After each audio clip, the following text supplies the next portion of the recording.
semester 2 kali. Ibu akan memberikan pembelajaran pada kalian. Mari simak pembelajaran berikut ini.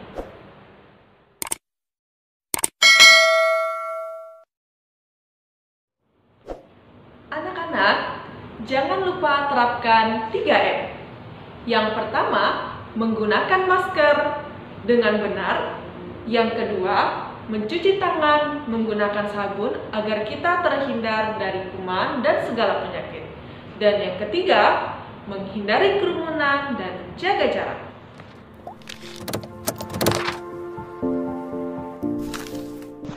Baiklah anak-anak, sekarang kita belajar tema 8, lingkungan sahabat kita, subtema 2, perubahan lingkungan. Tujuan pembelajaran yang kalian dapatkan, kalian mampu mengetahui tujuan dan fungsi pola lantai pada tari dengan benar, dan juga kalian mampu mengetahui macam-macam dari pola lantai. Pengertian dari pola lantai tari. Pola lantai tari merupakan garis-garis di lantai yang dilalui penari ketika melakukan gerak tari dari perpindahan tempat satu ke tempat lainnya. Pola yang juga disebut garis imajiner ini sengaja dibuat oleh formasi penari kelompok. Nah, garis imajiner ialah garis lurus yang menghubungkan titik satu dan titik lainnya. Kemudian, tujuan dari pola lantai. Tujuan dari pola lantai ini yang pertama ada agar penari tidak bertabrakan dengan penari lainnya. Kemudian, untuk membedakan gerakan-gerakan antara seni tari satu dengan yang lainnya. Untuk membuat sebuah tarian menjadi lebih menarik ketika ditampilkan. Kemudian untuk membuat penari agar terlihat secara keseluruhan di depan para penonton, dan yang terakhir untuk menguasai panggung. Nah, selain dari tujuan pola lantai ini, ada juga fungsi dari pola lantai.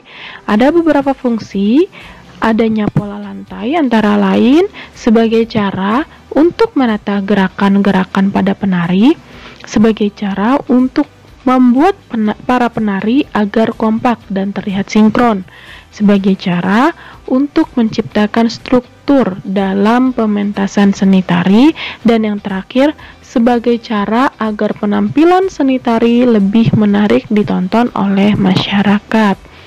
Nah, anak-anak, secara umum pola lantai berupa garis lurus atau garis lengkung itu.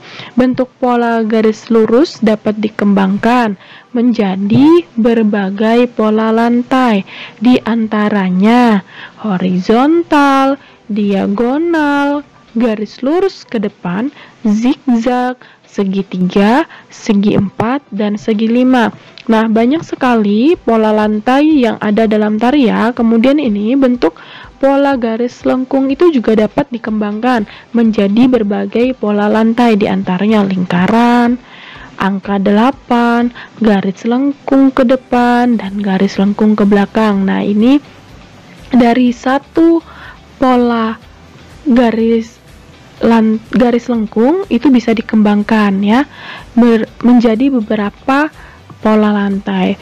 Nah, anak-anak, di sini Ibu telah menyediakan beberapa gambar, di mana gambar yang ada pada baris pertama ini merupakan garis imajiner, yang mana yang dilalui oleh penari ketika ingin membuat pola lantainya. Nah, yang pertama itu sini ada keterangannya, penari bergerak melalui garis lurus ke depan. Jadi yang ada gambar biru, lingkaran biru, terus ada segitiga kuningnya, itu adalah penarinya.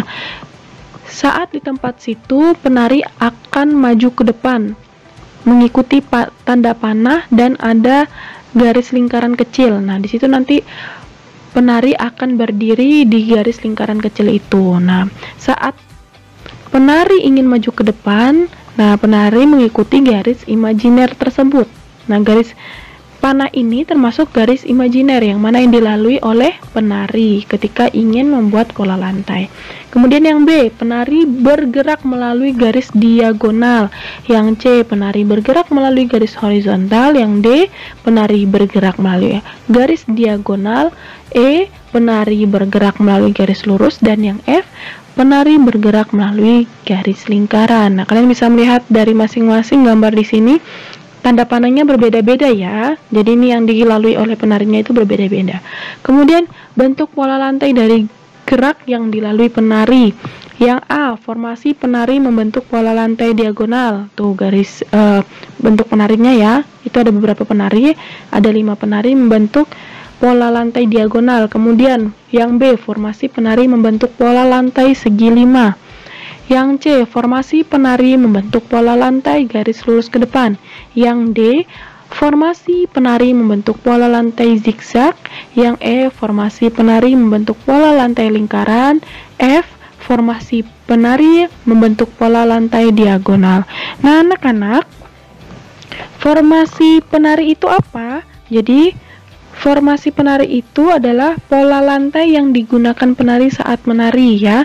Jadi kalian jangan sampai terkecoh karena pola lantai, garis imajiner, dan formasi penari itu hampir sama ya, tapi mempunyai pengertian sendiri-sendiri.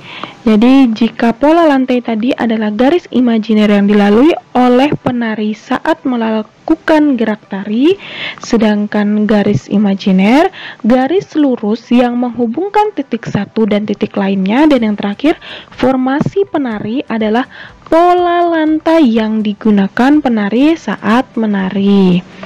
Nah, anak-anak, mungkin cukup sekian dulu ya dari Ibu.